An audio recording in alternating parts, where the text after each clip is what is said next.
Press shirt, shine shoes, coffee in the chipped white mug.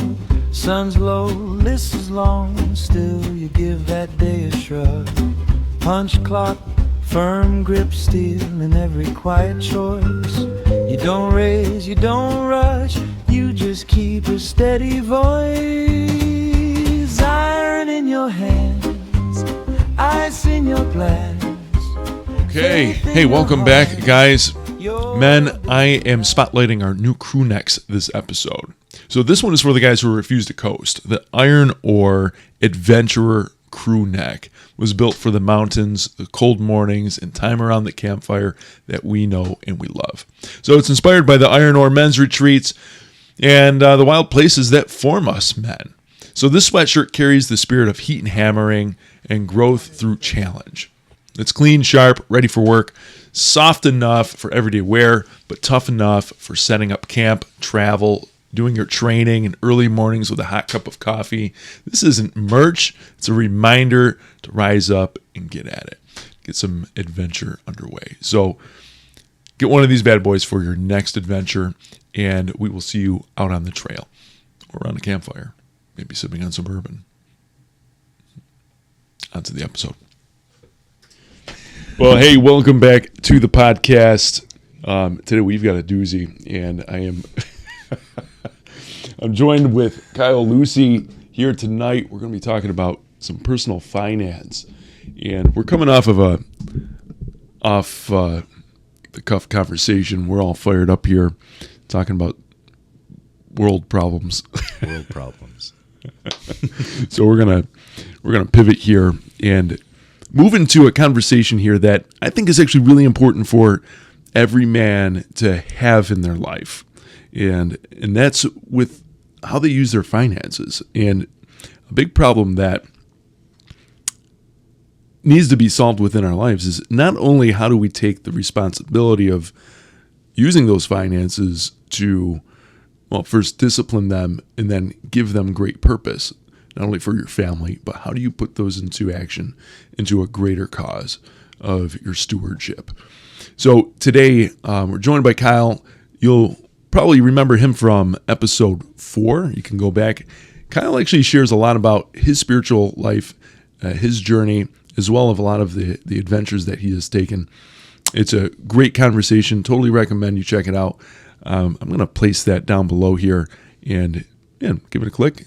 Check out his story. But tonight, he comes as the personal man of finance here, the man who, as a professional, he has spent his whole career in this conversation. And he's one of the smartest men that I have known to be able to step into this and really know the game. He's not just out here selling products. He knows the game inside and out. And so tonight, I'm hoping that we can actually jump into that conversation. But before we do, what we're going to do is we're going to have a little pour here. So a couple episodes ago, we had John Weber on, who brought over this lovely Old Elk weeded bourbon. And so tonight, we're going to sip on this while we chat a little bit. And we also have some peanut butter cups. I mean, it's always a great pairing. So, Kyle, welcome. Thank you, Adam. I've been hearing about the Old Elk. John talks about it, so we'll put it to the test tonight. See if it's as good as he says. Excellent. Actually, before we get into business, this kind of business, listen, selling these crew shirts, these sweatshirts over on the website. Super warm, snuggly. It's great for a fire, great for sipping on a bourbon. So if you would like to have one of these Iron Ore crew necks, hop on the website, link down below, pick one up. It's going to be great. So, speaking of great, let's hop into the conversation. Yeah. Kyle, where does the conversation start with dealing with your finances? You're a man who maybe has been pretty loose on your money. Money comes and goes. You don't know how to track it well. You feeling like, well, I'm getting by, but it could be better. How do you start the conversation of taking ownership of it? Yeah, I mean, when it comes to finance, discipline is everything, right? And we live in a society where most people, they take home a paycheck. And whatever they take home from that paycheck, they tend to spend. And as they go through life and go through life events, whether it's getting married, even before getting married, moving into your own apartment, buying your first vehicle, buying your first home, having a child, going through marriage, all these things tend to lead people to ratchet up their lifestyle, right? And if you don't build a solid foundation for paying yourself first and saving for retirement, it's very, very difficult to walk backwards once you've ratcheted up into those areas of life. I can use an example. I was talking with a young guy, 21 years old, and he's in law school now, and he works at a restaurant during the summertime, and makes probably $6,000 or $7,000 over the summer being a waiter at a restaurant. And he's very passionate about making sure they have no retirement plan at the restaurant like most restaurants. So he's very passionate about, Kyle, how can I save? What can I put money into? And I explained to him what a Roth IRA was, the benefits of saving into that. And he was just hyper focused on, for several years in a row, making sure that he fully funds that. On the opposite side of the spectrum, it's very common to have a young couple that comes in, maybe early 30s with a couple children saying, we were referred to you by a friend or a relative, parents, and we really need to start saving for retirement. We have 2 kids, we have a house, we both work, and we just need to start doing something. And when you talk about the goal of an individual, you always strive for a minimum of 10%, saving 10% of what you have. And that was something that my grandfather taught my father when he was a young boy. You always pay yourself 10% first, your future self. But you think about that. You have a young couple that has 2 kids, that has a home, and they have a lifestyle that's built around that home. To tell each of them, you have to decrease your lifestyle by 20% in order for you to hit these milestones that are going to allow you to retire comfortably, to retire with dignity, to retire with the ability to live the life that you want to live and experience the dreams that you have through your working years. It's almost impossible to cut your lifestyle back on that level. Whereas, the young guy who's already building this in, when he starts dating seriously, when he gets into marriage, the vocation of marriage or children, he's going to build the lifestyle that comes with those around the disciplines that he's already formed with saving. And I told him, I said, you have no idea what you're doing for your future self building these disciplines in now, because it's next to impossible to A, build the disciplines in when you're older, and B, there's one thing you can never get back, which is time. I don't think anybody's found a way to get it back. You can't get back time. You can't go back and have those powerful years of compounding. So that's why we see more and more people working later and later. You can't be reliant on the government, on Social Security. It's not, the cost of living has just increased to the point where it's not possible. And a perfect example of that is you see the hurricanes that happened in Florida, right, over the last couple of years. And everybody hears about the insurance companies that are raising rates to astronomical levels for homeowners insurance. There's a lot of older people in Florida that were reliant on a fixed income, right? They spent their working years back in a time before the 1990s where you really relied on companies for a pension, before the onus shifted from the federal government to the employee to save for retirement. So they had Social Security, they had pensions, and they really didn't save into these retirement vehicles, these 401ks, 403bs, 457, so on and so forth. A lot of them had to leave. They didn't have the fixed income to be able to afford that lifestyle. They were priced out of it. So we're in a different time now where the onus has shifted completely to the employee. Gone are the days of stable and lucrative pensions that can actually support your lifestyle through retirement that a lot of our grandparents had, or maybe even some of our parents had. And there's a huge level of responsibility that's just not taught, unfortunately, in school. You might have an introduction to business class in high school like I did, Nothing bad to say about Mr. Malersky. Great guy. He took a lot of great lessons away from that class, but there's so much left to be learned about personal finances, where we're graduating high school studying chemistry, studying physics, studying advanced topics, right? But people don't know how to balance a checkbook. They don't know how loans work. They don't know what they're doing with the amount of debt they take on in college, and whether or not the career they're going into is going to provide an income stream to actually get them out of it. And so you see a lot of frustration. You see a lot of anger with a lot of people who are graduating college with these astronomical amounts of debt. And, they're finding themselves in holes where it's almost seemingly impossible to get out of, let alone being a young person nowadays with very high interest rates, extremely high, costs of buying and owning a home. It's very difficult to start out. This is all very daunting to people. So how do you put all the pieces of the puzzle together and kind of form a comprehensive mindset of attacking this the right way? You have to start early with discipline. And if you don't start early with discipline, you have to be willing to make difficult changes or difficult choices in your life to scale things back, because we live in a society that values instant gratification.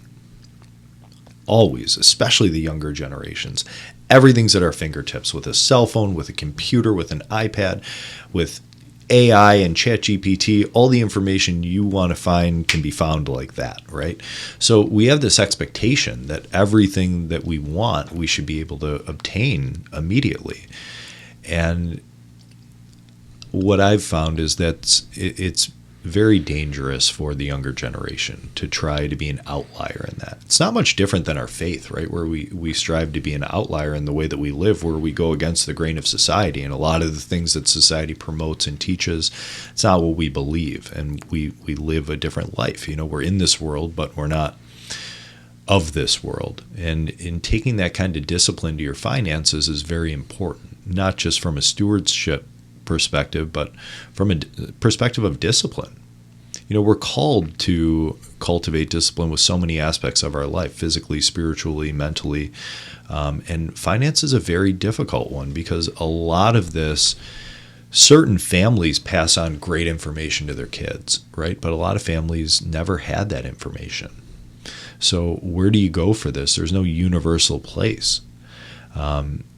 Not everybody's going to go to college for a finance degree. And even if you do, maybe they don't teach you how to cultivate these disciplines. So I guess landing the plane on that, I think what's really important when you approach finance is just getting the proper knowledge from people that know what they're talking about. There's a lot of people, you go on Instagram, there's a lot of people that are giving tax advice, that are giving investment advice, that are talking about things that are really complex. It can be really daunting. A lot of that information isn't always accurate, but you don't know how to filter that, right? So finding someone that you know, that you like, and that you trust to actually receive objective advice from is extremely important. And I feel like that's a lot of the reason why many people in our field, myself included, are really not worried about the advent of AI threatening our business, because so much of what we do revolves around psychology. When you think about investing, when you think about money, there's two emotions that really encapsulate that realm: greed and fear. I can't tell you how many people have reached out to me recently saying, I need to buy gold, I need to buy silver, right? It's just skyrocketing. I need to get on the train, because nobody wants to miss out on that. And I had a client say, she said this to me exactly. She said, one of my good friends told me that she invested $10,000 into silver, and the way everything's going, she's going to end up having X amount of money. She's going to be able to buy a multi-million-dollar home in California. She laid out this whole plan for what this $10,000 in silver was going to turn into. And it wasn't even a week later, I sent this client a screenshot of silver falling 37% in one day, where I said, everybody wants to jump on the rocket when it's going up, but everybody wants to jump off before it crashes. Greed and fear. And you have to have somebody that can objectively look at that situation, take the emotion out of it. And I always say I don't have the luxury of being emotional with clients' money. You have to look at it very pragmatically. But the reality is we're all emotional with our own money. So being able to take a step back and either completely remove emotion from all your financial decisions, which is nearly impossible, or having somebody that you can talk to that can really be a guide for you with the decisions that you make. So speaking of people that you trust, so you hop online, you can find all sorts of different angles on personal finance, anywhere from Dave Ramsey to Caleb Hammer. You have Robert Kiyosaki. You've got all sorts of different voices out there, and it's tough to say one is purely correct because there's a mathematic to every single one of those points of view. But going to your psychology, there's going to be something that fits the way that you can operate your money. Some people are very conservative. Some people are very capable of taking risk under their belt and running with that. What would you say are some of the people out in the landscape that you would trust and for the right person? So, and maybe that's a loaded question. Yeah. But maybe even just give like a 101 on what that looks like. So I'll tell you what I do personally. I try to listen to everybody as much as I can and take little bits and pieces. You know, we used to always have people come in and run trainings with us. A lot of really experienced advisors that had successful careers, that had been in the business, 20, 30, 40 years. And they would always say, I'm going to give you a lot of information today, but if you can just take one thing home and implement that into your practice, it'll make you a little bit better. So that being said, Dave Ramsey, for instance, I think he's a wealth of knowledge. I enjoy listening to him. I think he's entertaining a lot of the time also because of how very straightforward and blunt he can be with people. And he has very strong opinions. I'm not going to say I agree with all of them, but I do agree with some of them. I would say that I don't necessarily agree with his stance on debt and paying debt down. I think he paints with a broad brush with that with people. But when it comes to being disciplined with finances and waiting to make certain purchases, I agree with him quite a bit. So where do you start with that? It's a great question, Adam. I don't know if I have an answer for that. It's a loaded question. What I will say is everybody's built differently. You might find similarities in people personality-wise, but what has helped me a lot was, especially when I was studying with a group of cohorts at the Wharton School of Business at the University of Pennsylvania, and they have extremely bright professors there. And one of them really took a deep dive on financial psychology and put me in a frame of mind of being able to immediately identify a person's personality type just with interacting with them. And it's why whenever I meet with someone, I don't talk about their finances with them very intricately on the first meeting. Very rarely do I do so, unless there's an emergency that they need solved. First meeting is always a conversation, just getting to know me getting to know you, me explaining who we are, what we do, what you can expect from us if you work from us. And then I send people home. And I always joke, I'm going to send you home for you to talk about me behind my back and see if this feels like a good feel for you. And I'm doing the same. I'm not talking about you behind your back, but I'm deciphering if this is a good fit and if I feel as though I can manage your expectations. And how am I doing that? By identifying your personality type. And then identifying, therefore, the approach that I'm going to take with you based on that personality type. This is before we even get into a conversation about risk. This is just me getting to know you as a person and understanding how to approach you based on the way you react to different things, and asking questions just to see how you answer those questions. What's important to you? What do you value?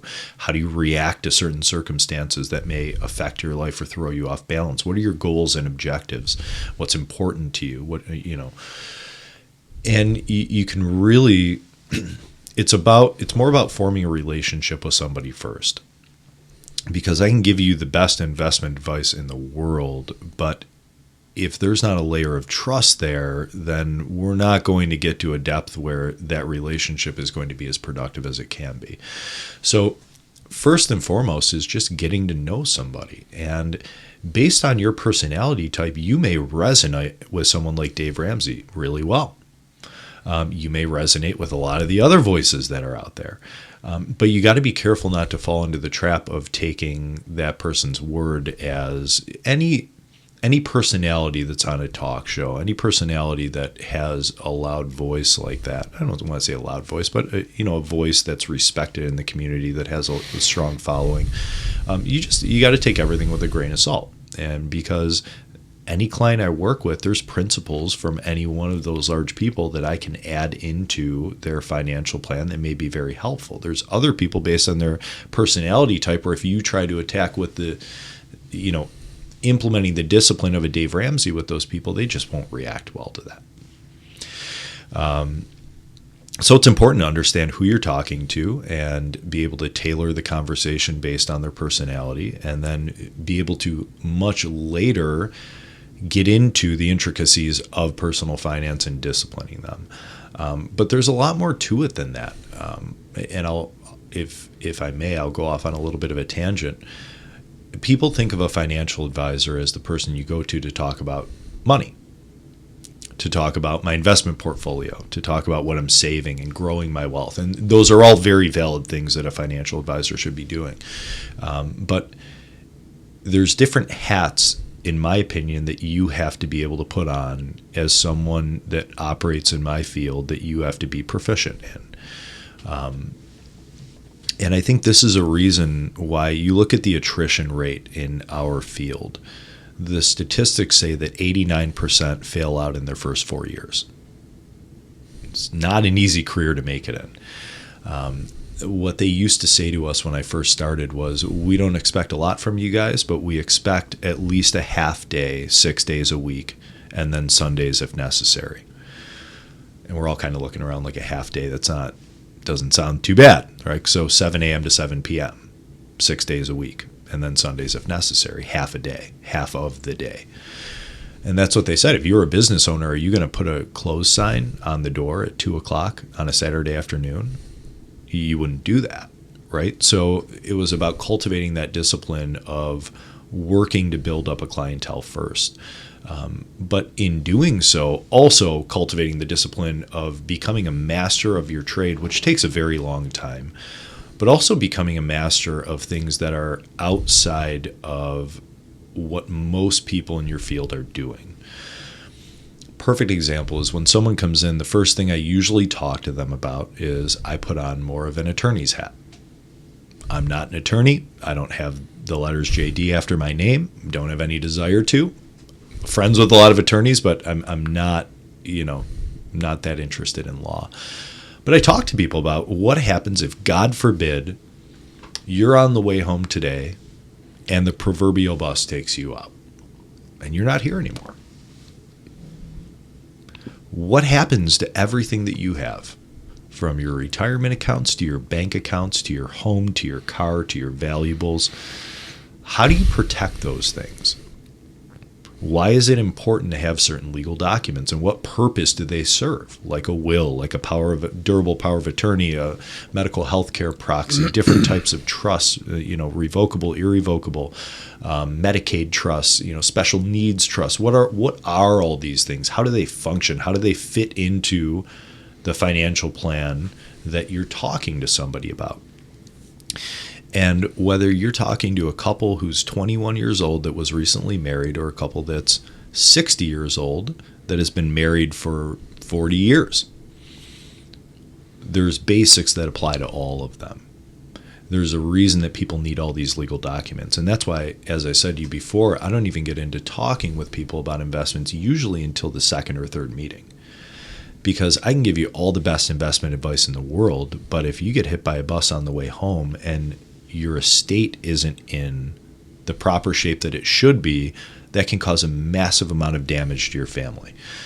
I think we've all heard stories of someone who has talked about a loved one that they've lost, where they said, it was just horrible going through everything.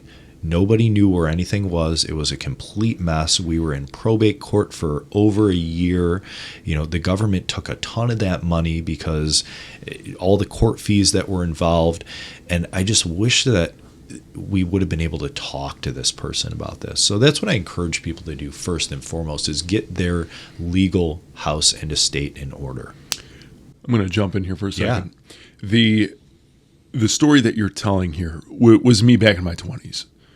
I didn't have a field of vision for not only my personal finances, but how do I shape out my estate into the future, including with looking at what life insurance is and having some sort of a vision for my family moving ahead. Mm-hmm. But it wasn't until I got engaged, because money came and went.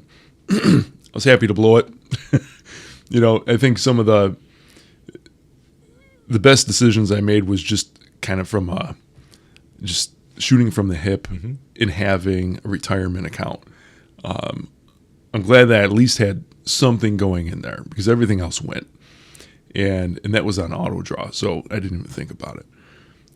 By the time I got to engagement with Ani, then things really started snapping into place.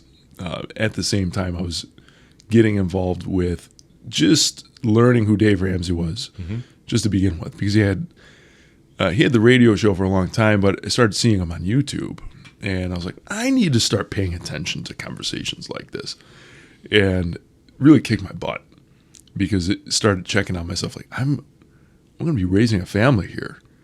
I need to actually grow up and actually discipline these things. So praise God for that, because that gave me longevity in ministry for so long. Just how do I live within my means? How do I save for things and pay for things in cash, right? As opposed to taking out car loans and, just stacking up credit cards, all those types of things. So praise God for that. And it got us so far. But even thinking about that conversation, because I remember having a conversation with a financial advisor years ago. I was probably 25. And I remember him saying the same thing of, just imagine if you have your wife and kids and you get hit by a bus, who's going to take care of your family? I was like, I can't even imagine that right now, guy. Like, I don't have a wife. I don't have kids. And so to me, I didn't have that frame of reference, because it becomes very real once it becomes real. And for any guy who's sitting in those shoes, maybe you're just a young man starting off, mm-hmm. maybe this is something that's clicking in where you feel like you're kind of missing something. What do you say to that guy who is coming into focus of his responsibilities and now taking it serious, but might feel behind on it? Well, it depends. If it's a young guy who's talking about it at 25, I would say they're not necessarily behind on it, because first, it's important to remember there's layers of this. There's always going to be someone who has more. There's always going to be someone who's further ahead. Sure. There's always going to be someone who started earlier. So I don't like to look in the rearview mirror. I like to look forward, because what can we do about it now? I guess if you're looking for specifics, if you're starting a job, it's important to pay attention to what your benefits are at that job. What are the benefits to you, both from a healthcare perspective, from an investing perspective? For example, take a 401k. What's the purpose of it? Well, it's a section of the IRS code. Section 401, subsection K, details that type of retirement plan that an employer can provide to their employees, where they can defer part of their money out of a paycheck, a percentage, or a hard dollar amount into a retirement account. No taxes are taken out of that before.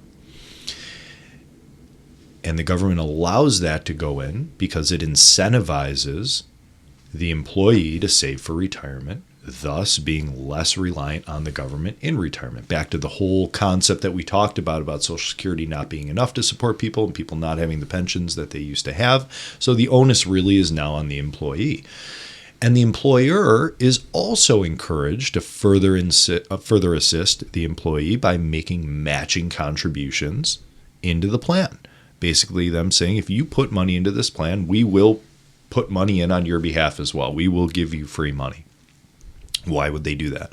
Well, because the federal government allows them to write that off. So it's beneficial for the employer. It's attractive to the employee, thus attracting employees to your business. And everybody wins because it takes stress and strain off the government if you're utilizing those vehicles through your working years. So, we'll take it a step further, the 401k. So that money's growing tax deferred.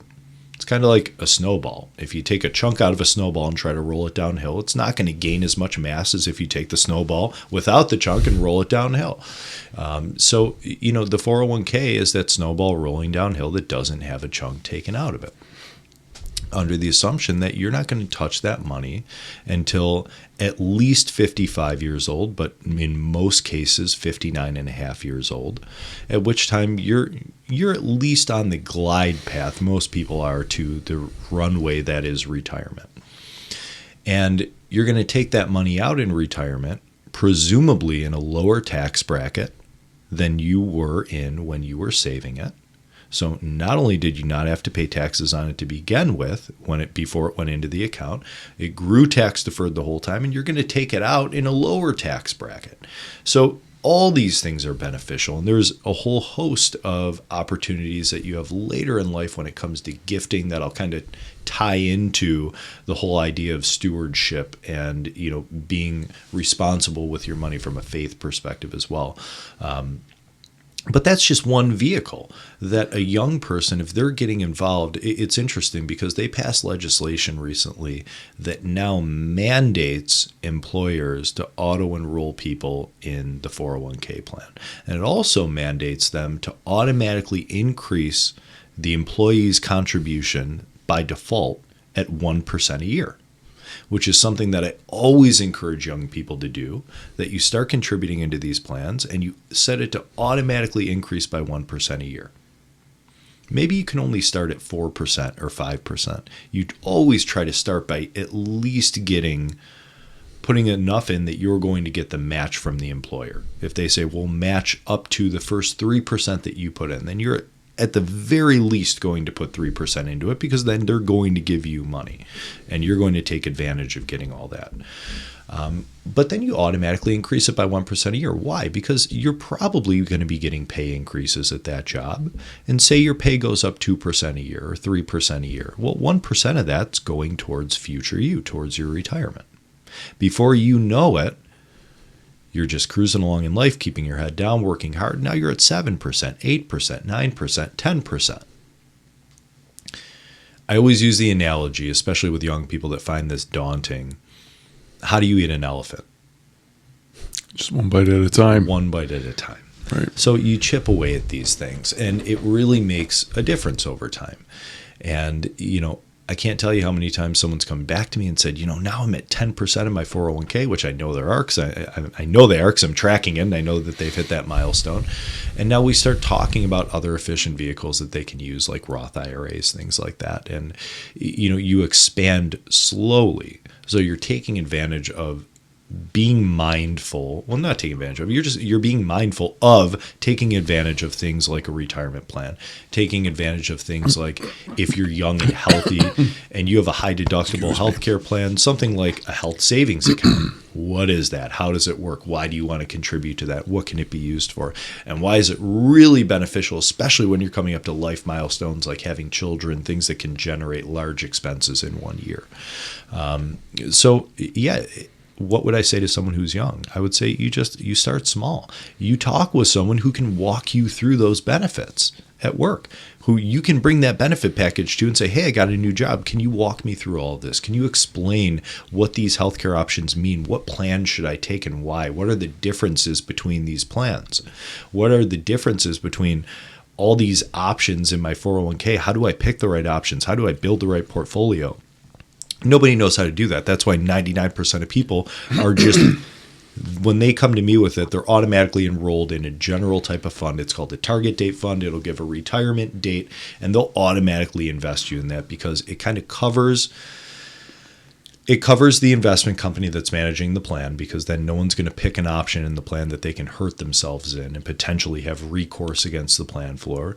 And, it's a safe option. Whereas if you have someone really dive into it with you, go through a proper risk tolerance with you and see how much risk you're willing to take on and build a portfolio out of it, you're going to get a lot more of it out over time. So even the people who don't talk to someone like us, that just set it and forget it and increase it by 1% a year, they're going to be doing much better than the person who ignores it and waits until later. But the people who are going to do best are the ones that are actually sitting with someone who takes the time to go through this with you, explain all of it, and that doesn't charge you for their time to do so.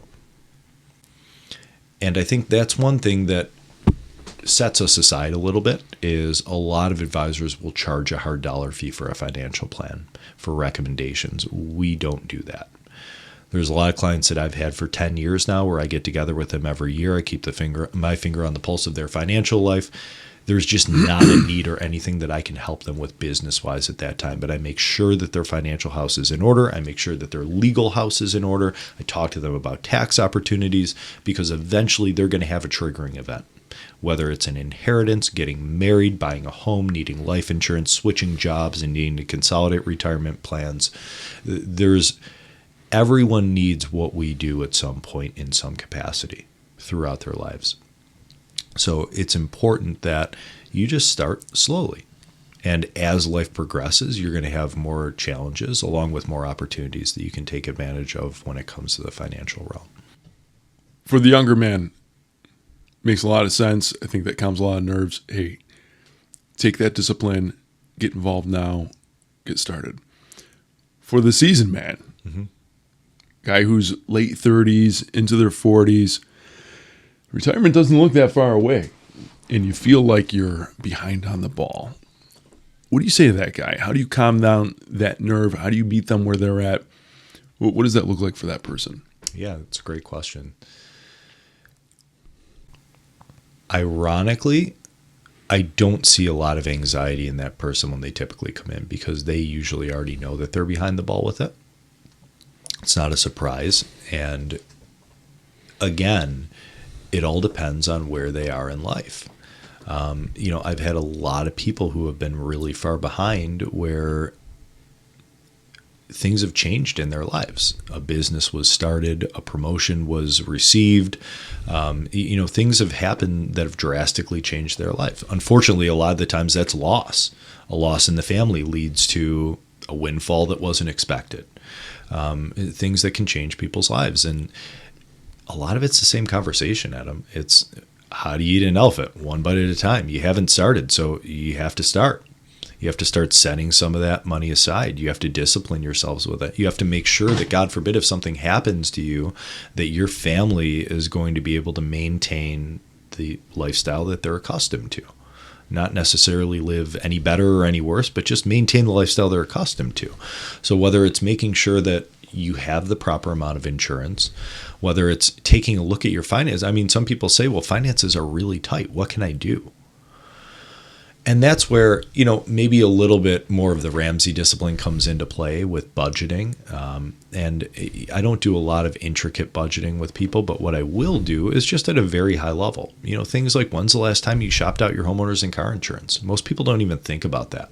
They'll say, oh, well, I've been with Geico for the last 7 or 8 years, or I've been with State Farm for the last 10 years. I really haven't shopped it out. I have no idea. I've never thought about that. There's an opportunity to save a lot of money there. How many people have downloaded the free app Rocket Money? Anyone can download that. And it'll tell you what all your subscriptions are. How many subscriptions do you have that you haven't used in a year or in 2 years, right? You can always shave fat off. It's just about being intentional with it and having the right tools to take a look into it. People that come in that have a lot of credit card debt. What do I do with this credit card debt? This spiraled out of control. Our septic system went bad. It was a $20,000 repair. We just didn't have that in an emergency fund. We had to put a lot of it on on a credit card. How do we dig ourselves out of this? We missed a payment and the interest rate is over 18%. What do we do? Well, again, technology. Have you downloaded the app Credit Karma? It'll look at your credit. It'll tell you cards that you're approved for. You could do a balance transfer to a zero balance card and start chipping away with that, and at least have the dollars you're paying towards it go a little bit further rather than paying all that interest. So there's little things that you can do, all the way from people who are digging themselves out of a hole to, a lot more intricate things that people can do that are in a position where they do have a lot more money, but they want to be responsible with it, or they want to be charitable with it and set up vehicles to, advance that charity and make it happen in a tax efficient way. There's a lot of things that you can do. But again, I think it just all boils down to people think about too much when it comes to finance because it's all encompassing. And you get paralysis by analysis, and it's very difficult to act when you have a high anxiety level about things. So you have to just start somewhere. You have to start somewhere. This is where it helps to have someone who's going to look at your picture without emotion, that's going to be able to walk you through a practical plan. My wife has said this to me before, where she's never privy to the intricate information that I talk to clients about, but she said, your conversations with people, it seems like most of what you do centers around psychology. And it is, because again, it all dials back to those two emotions, greed and fear, that kind of run people's financial households. People always worry, am I going to have enough? Am I going to have enough? But look at the recent retiree. There's a huge psychological change when you flip the switch from accumulation, which is what you've done your whole life, save, to distribution. Now you're just taking. You're not saving anymore.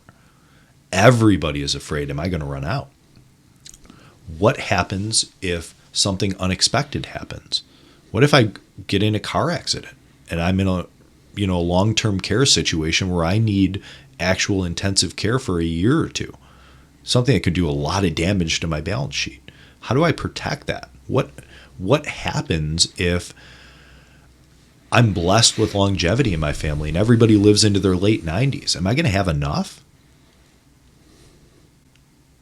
I have clients that have a lot of money saved that have a very real fear of, if they go into a nursing home, running out of money and being placed into a lower care facility where, you see a lot of abuse happen, and it's a nightmare situation. Yeah, there's people that have a genuine fear around that, and that's validated, right? Yeah. But at all phases of life, whether you're starting out, whether you're kind of in the middle, or whether you're past that retirement finish line, there's going to be things that cause anxiety at all points, and even down to the rich man that has run the race, that looking at the finish line, right? That's terrified about taxes, estate taxes, money going to the government, not being able to pass what they've worked so hard for onto their heirs without the government taking a huge chunk out of it. Nobody escapes this. It affects everybody at all stages of life. So I would say it's equally important for everybody, no matter the stage of life that they're in, to really be diligent with keeping their financial house in order. And that encompasses, yes, finances and investments, saving. It encompasses all the legal items we talked about.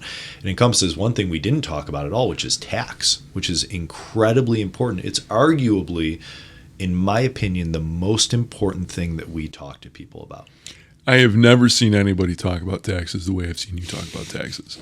And that's it's actually a really eye-opening piece of the conversation, because I think we just take it for granted that whatever the government is going to take is just going to be whatever the government's going to take. And so to be able to get into the nitty-gritties, and I think in the way that you have a certain genius for, really opens up the conversation of, you can actually save yourself a lot of money by really paying attention to this side of the topic. So what are some of the tips? It's tax time. I just finished my taxes this past week. What are some of the ways that you can approach? Today's episode is brought to you by a great local Catholic business, The Gift of Faith in Williamsville, New York. Our friend Beth Moran just opened the shop, and it's a beautiful place to find meaningful Catholic gifts. Sacred art, sacramentals, communion dresses, and thoughtful items that help bring faith into everyday life. If you're preparing for a sacrament, Looking for a meaningful gift or just want to surround your home with reminders of the faith and Jesus, this is a place worth visiting. And when you stop in, you might even see her husband, Dr. Dave Moran, who joined us for our 3-part series on the podcast last year. If you missed those episodes, be sure to check them out. Support a great Catholic family business, The Gift of Faith, in Williamsville, New York. Thanks. Now back onto the show. The topic of taxes in the lens of everything else. This is where it gets fun. And if you were in my office right now, I would pull out my book, which is actually the entire tax code. It comes out each year. Mm-hmm. And I always say, some people have hobbies that seem very disinteresting. And my father, he's a CPA, very smart guy, very, very, very intelligent with tax. And he's the one that taught me everything I know about it. And I'm still learning from him.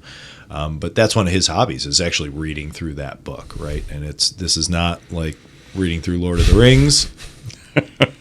It's a little more dry than that. But it's so important, Adam, because think about it, right? The largest expense that you have over your lifetime, by far, the largest expense I'll have over my lifetime, our parents, grandparents, every friend, every person you know, the largest expense they're going to have over their lifetime is to the federal government. No way around that, right? Mm. So it would stand to reason that any person you're talking to about your investments and your finances should be absolutely proficient in tax. You do not talk to somebody who says, oh, well, you should go and talk to your CPA about that, or you should talk to your tax preparer about that. Because nothing against CPAs or tax preparers. My dad's a CPA. We don't prepare taxes for clients, but they operate in a reactive role, right? You're paying them for a transaction-based service. You're paying them to prepare a return and give it back to you. Now, there might be some advice in there, and there is with certain people, especially people who are self-employed, but they're reactive, and they don't necessarily know the landscape of your investments.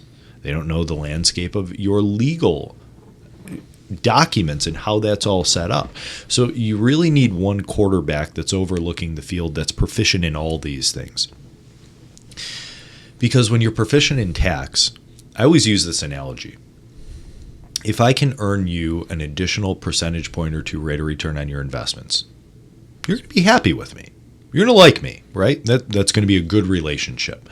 Sure. But if I can save your kids 50, 60, 80, couple $100,000 in money that would have ordinarily gone to the federal government, now I have your attention.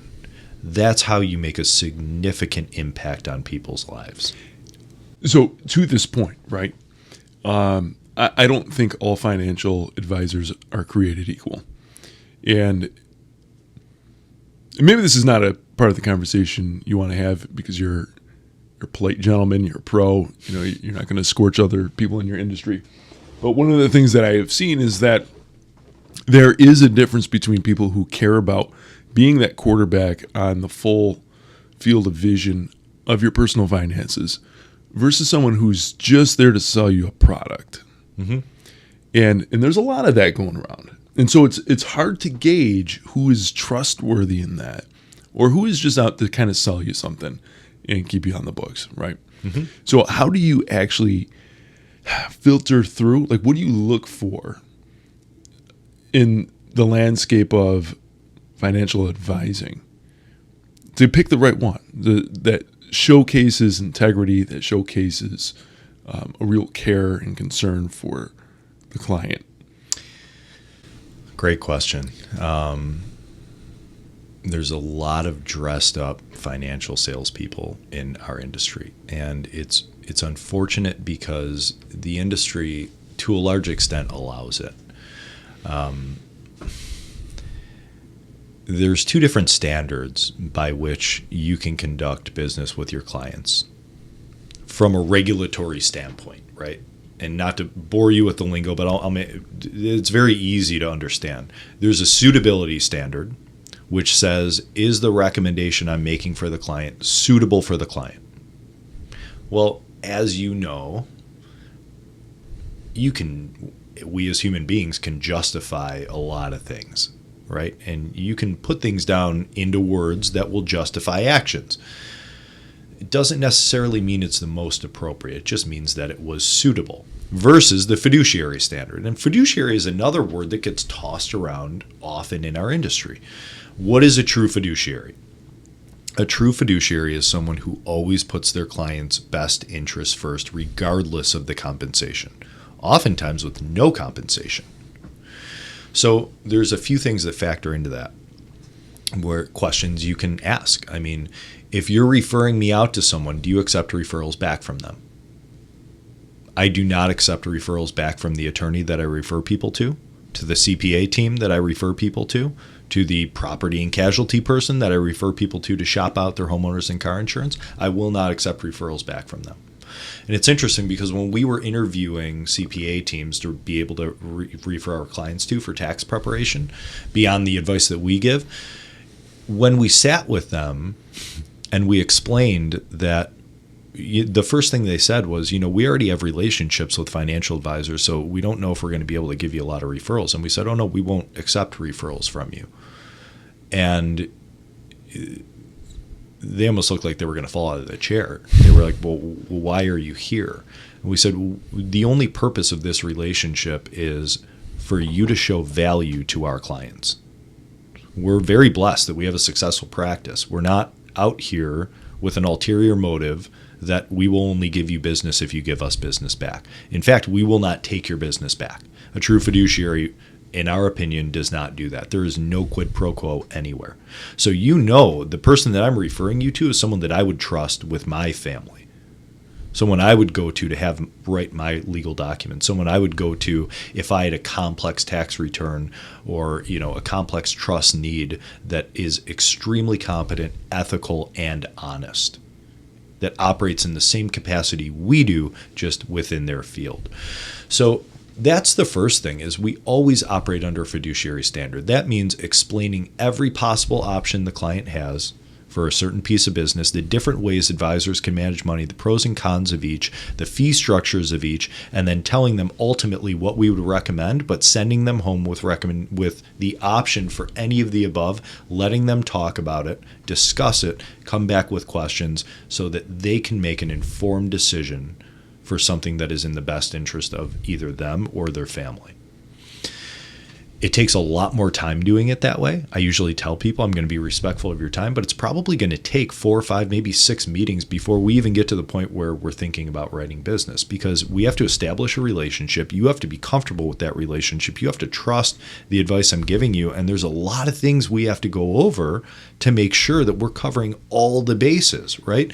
So when you're shopping someone out, and that's something I always encourage. If someone comes to me and they're weary in any way, shape, or form, I'll say, please go out and shop out a couple other advisors. Just see what the landscape feels like to you. And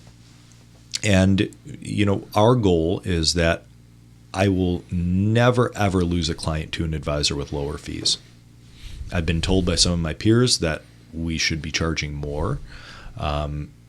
Personally, my father's always taught me, we're never going to lose a client to an advisor with lower fees. If you're not earning enough, you go out and you find more clients. You don't charge your clients more.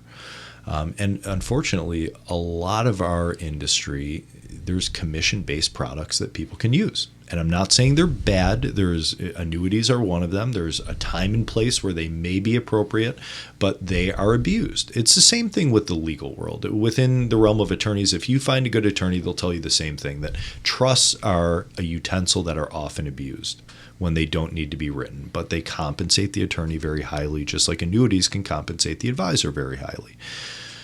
Doesn't mean that they're a bad thing. It just means that they're used inappropriately a lot of the time, as opposed to being in a fee relationship with the client, where that's primarily how we write business, where there is an advisory fee that's charged on the investments. And if there's a bad year in the market and the market goes down 15%, our income might go down 10% that year.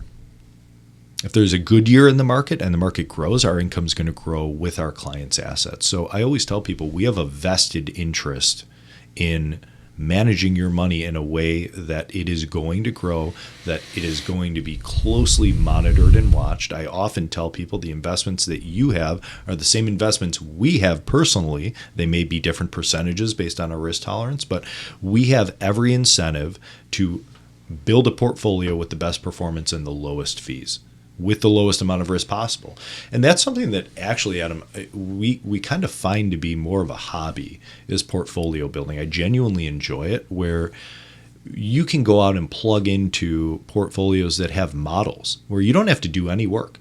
You can put the client in this type of advisory account. The model's already built. You don't have to do any work around it. They select all the investments for you. Or you can put in the work like we do, and we actually build them ourselves. There's between 17 and 21 positions in the portfolio. It changes quarterly. Does it really change that much from the model portfolios? I would say a little bit, but not terribly different, but enough that we can go home at the end of the day and say we are doing absolutely everything we can for these clients to put them in a better place. And if they talk to someone else, aside from personality difference, it's not something where someone else is going to outwork us with it.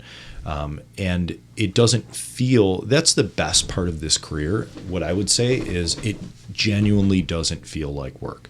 It's one thing my father taught me is if you do this career the right way, your friends will become your clients will, a lot of them will become your friends, and it meshes more into a lifestyle. Not even a career, just a lifestyle. And I always say the joke, my wife's phone maybe goes off once a day, and it's usually her mom FaceTiming to see our little guy.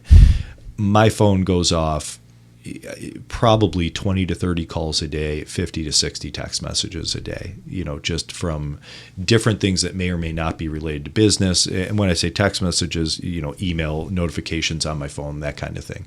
So I'm always on, but it doesn't always feel like work. And we went on pilgrimage last year, right, to Italy to see the canonization of Carlo and Pier Giorgio Frassati. And even before that, we were in Italy earlier in the year for Pope Francis's funeral.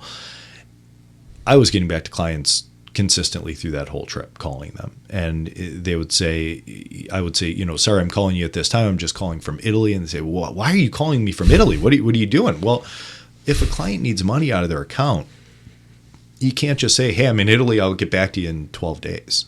Mm-hmm. You're on all the time. But it doesn't feel like work. It's genuinely, I look at what we do the same way because I volunteer in different capacities for the parish. And there's different things I do, finance council, role as a trustee. That's all in a position of service to the church. And if you take the mindset of what we're doing with being good stewards of our time, talent, and treasure, right? We hear that all the time from the pulpit. If you take that to your labor, once I embraced a mindset of I'm operating in service to my clients, the same way that the volunteer work I do at St. Greg's is in service to the church, it really reframes things in a different way. You're not judging clients by the assets under management. Everyone's the exact same. It doesn't matter what they have. Everyone gets the same treatment. You're never, I can't tell you how often I've had a client come in and say, I talked to an advisor and they sent me away and they said they can't talk to me until I have $500,000 or more. And some of those clients have been my highest referral sources. Mm-hmm. So you can't paint with a broad brush when it comes to that. Just like you would never do that in the church. You would never show favor to certain people over the other. You serve everybody, right, that comes your way. And what I've found is building a practice that way and stepping into a group. I mean, our group, Trinity Wealth Advisors, it's a group of Catholic advisors. You come into my office, it's no secret that I'm Catholic. You look at the walls everywhere. There's a lot of different things that I picked up along the way from Rome. There's a crucifix, there's holy water on the wall if you so choose to bless yourself when you enter or leave. And I integrate my faith in with my labor. And it's a beautiful thing to be able to do that. And it just frames your mindset of service to those who you're working with. You mentioned a powerful word of stewardship, right? So you spend your life in your labor, and let's say you discipline your your finances, you get your financial house in order. Where does this conversation of stewardship come in? What is it, and how do you apply this for just a higher purpose other than, just that worldly sense of our finances and wealth? How do you take stewardship and really put some fuel to that, like really put your heart into it? Easier said than done, right? Because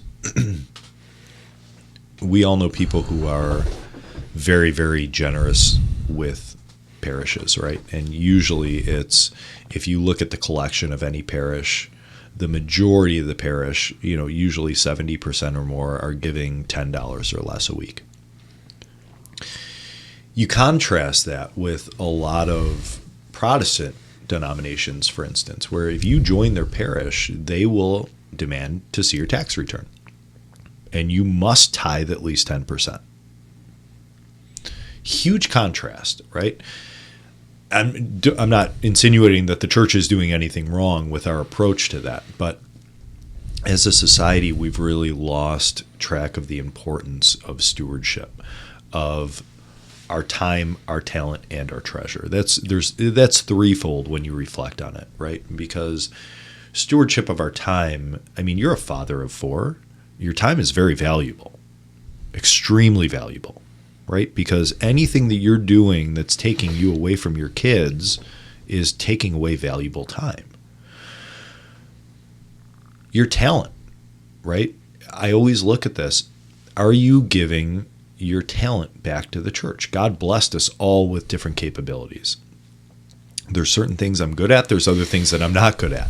But the things that I am good at and the knowledge that I have, I try to convey as much as I can to the parish, whether that's on a macro level of being involved with the finance council or fundraising opportunities, or on a micro level, things that are more tailored to my profession particularly, like going to, we have a seniors association with St. Greg's, and I've had gifting presentations with them on how to gift in a tax efficient way to the parish, where essentially, I teach them different strategies that pretty much anyone in that crowd can utilize to give more money to the parish.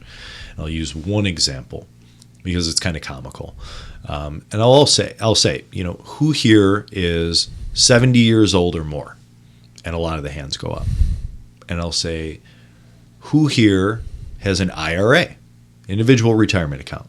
Most of the hands go up. Who here gifts to the church? Most of the hands go up. And I usually tell them with that one, you don't have to put your hand up, but everyone puts their hand up. And then I'll say, now that everyone's in the spirit of raising their hand, I'll say, okay, who likes giving money to the federal government? And like 1 or 2 people go to put their hand up and then shoot it right back down. Say, okay, so we're all on the same page here. Nobody likes to give money to the government. Well, who wants to know a simple way that you can give more money to the church while giving less to the government? If you're over 70 years old and you have an IRA, most people that are of that age will put a check in the basket every week. Okay? That check comes from their checking account. They've already paid taxes on it. And if you're 70, you can take money from your IRA, or especially if you're 73 and the government makes you take money out of your IRA in the form of a required minimum distribution every year. What people don't know is you can write a check from your IRA directly to a charitable organization. It doesn't have to be the church. It could be the SPCA, Wounded Warriors, Mercy Flight, any 501c3 that any charitable organization that you're passionate about. You can cut a check directly from your IRA to that organization. Now, say that you're in the 12% tax bracket for federal, and say you're paying another 4 or 5% in New York State. So 16 to 17% is what you would ordinarily pay on that money before you give the donation to, for instance, the church. Well, if you gift it right out of your IRA, I just found you a way to give the church 17% more and the government 17% less. And I promise you, if you call the pastor and you tell him, instead of putting a check in the basket every week, I'm going to gift to you once a year, but I'm going to give it to you out of my IRA and I'm going to give you 17% more, promise you he'll be okay with that. That's just one little thing where being proficient in tax and being a good steward of your talent, that's a way that I can give back to the church. And then lastly would be your treasure, right? Not everybody has free treasure to give to the church. But you do what you can. And here's what I'll say. The more I have supported the parish with my time, my talent, and my treasure, there is a direct correlation with my business growing. I don't think that's a coincidence. So I don't think we should be as aggressive as some of our, some of the other churches that we see in the area that demand a tax return and demand 10% of your money. But, there's something to paying yourself 10% for retirement and also tithing to God at the same time. I mean, we are called to that. We're called to stewardship. And I think what's important is just that we're conscientious about it. And even if it's not the basket at church, I mean, you run the young adult ministry at St. Greg's.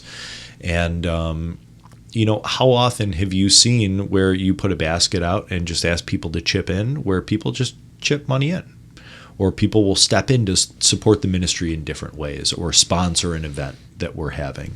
And if you do that in a smart way as a business owner, we have a lot of business owners that have kids that are in these ministries that'll sponsor events and, just have their business put on that event as a sponsorship, and then they can use that as a write-off when they file their taxes. So everybody wins there. So you can do it in an intelligent way. But again, it all boils back to making sure that you're getting this information from somebody that you can trust, that you can apply towards whatever you're passionate about.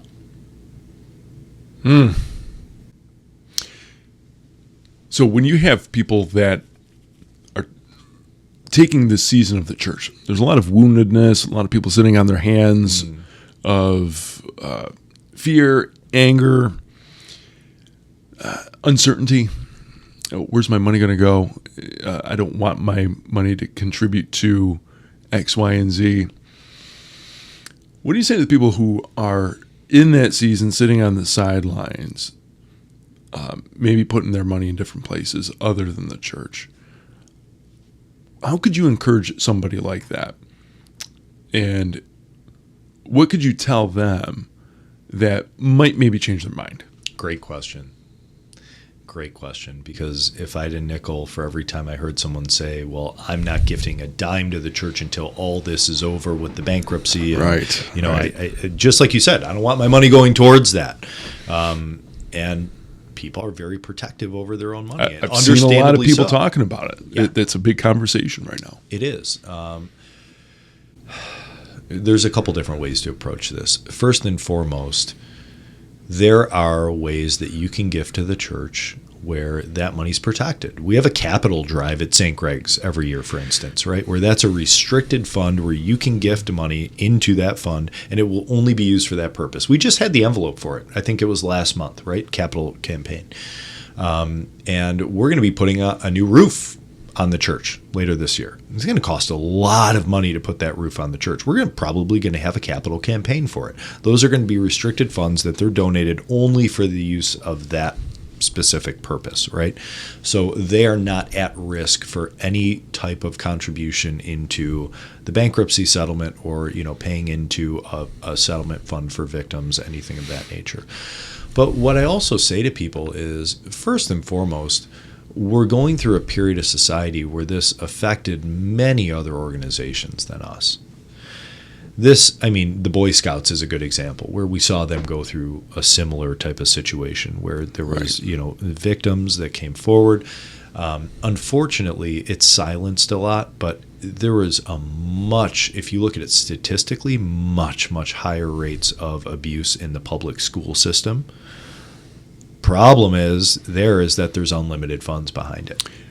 Boy, that could be a whole conversation unto itself. It really that could. drives me crazy. Yeah, and that's tough, right? Because that kind of gets swept under the rug. Right. And like many other things, when it's the church, it gets put under a broad spotlight. I think a lot of us know why that is, but it is what it is, and this is the situation that we find ourselves in. So how do you navigate it? You can take advantage of donating to restricted funds, but at the same time, you have to be mindful of the fact that the church still has an operating cost. They still have to keep the lights on. Just because if everybody said that and said, I'm going to wait until this is over, we wouldn't be able to keep the lights on in the church. We wouldn't be able to have mass. We wouldn't be able to have all what are we up to, 81 or 82 different ministries at St. Craig's? We wouldn't be able to support that. We just wouldn't. How are we supporting it? Because there's a lot of generous people who are still gifting towards that. And you look at St. Greg's, for instance, we were extremely blessed that we had very astute people on our finance council that led us to apply for certain government grants, COVID-related grants, employee retention credits, things like that, that essentially generated enough money in reimbursements from the government to cover the entire settlement responsibility that we had, which was significant, $2.9 million. So we were very blessed. And even on top of that, as it was said from the pulpit, due to astute financial management of the parish funds, we generated enough interest income over that time period to also cover the total cost of that settlement. So whether you look at it as the government covered this or our financial management covered it, you could argue a very legitimate case that none of the parishioners' funds that were donated went towards this. Furthermore, all the money's been paid in now. So we are in a post-bankruptcy phase, if you will, in the church, even though it's still being negotiated in court. That's another reason why I would never be an attorney, because those things stretch on, court items stretch on forever and ever, and I like to get business done, but that's the nature of their profession. So I don't think that's coming to a close anytime soon. They're negotiating with insurance companies. They're going through a lot of different procedural things that they need to before they can come to an ultimate agreement and bury this and put it behind us. But the fact of the matter is, there are bad actors everywhere in society, whether you look at the public school system, whether you look at the Boy Scouts, whether you look at the church. Our human nature is inherently flawed and broken, right? And theologically, this would originate back to original sin, right? Where we all have this capacity or drive towards concupiscence, which is, the impetus to sin. And it doesn't escape the church, unfortunately, because the church is full of our human nature, human beings with human nature. So what would I say to this? I would say that you still need to support the church in the same way. Thankfully, we are behind this. Thankfully, we were very blessed at our parish, but a lot of parishes weren't as blessed. A lot of parishes had to close down because of this. And, you saw a lot of parishes where this was announced where they might be merging into another parish. And there's pain. There's real pain in that, because a lot of these are parishes where people have been baptized. They've had weddings. They've buried their parents, gone through funerals with their parents. There's just intricate spiritual, emotional connection to those parishes. And people take it it's very rough to be told that that's just going to be gone now. Yeah. Now, we would know theologically that the universal church is wherever we gather, right? It shouldn't be relegated to one individual building, but we're human beings and we have connections to these things, physical connections, right? And that's normal and that's okay. But what we see with a lot of these parishes that are closing down is, as soon as it's announced that there's a potential merger, the collections just drop off a cliff to the point where it's almost impossible to keep them running. It's a tough situation, Adam. I mean, it's something where I guess my final say on that is you can't give up on the church based on bad actors. And the church still needs financial support regardless of what we're going through. And if you're really to the point where you're going to say, I'm not going to gift at all unless I'm positive it won't go towards this, there's still opportunities for you to gift towards restricted funds. There's never a situation where someone should stop altogether. That is charitably inclined, right? Well said. And I don't think it's said enough. I think with great clarity. Because so many people have stepped away, not only just from the church, which is very sad. That's a sad case to be able to run from the church because of a Judas, right? Yeah. But for those who are still active and in the game, to still feel those wounds and withdraw. Because you see the pain points of that with different ministries closing down or churches closing down. And you wonder, why is that happening? Well, it's because too many people have stepped out of that responsibility. So well said. So I think this is probably a great place to round out the conversation. I think any one of these bits of the conversation could really have some legs to it.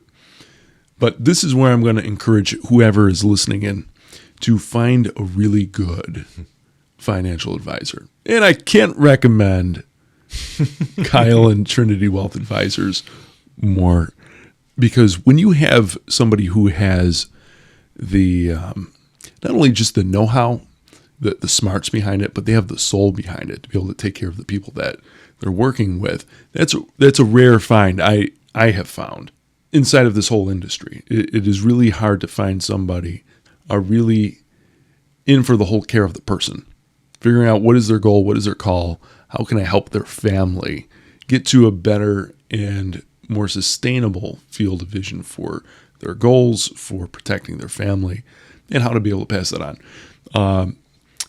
Kyle is a stand-up man of character and integrity, and he's the kind of guy that you want to do business with.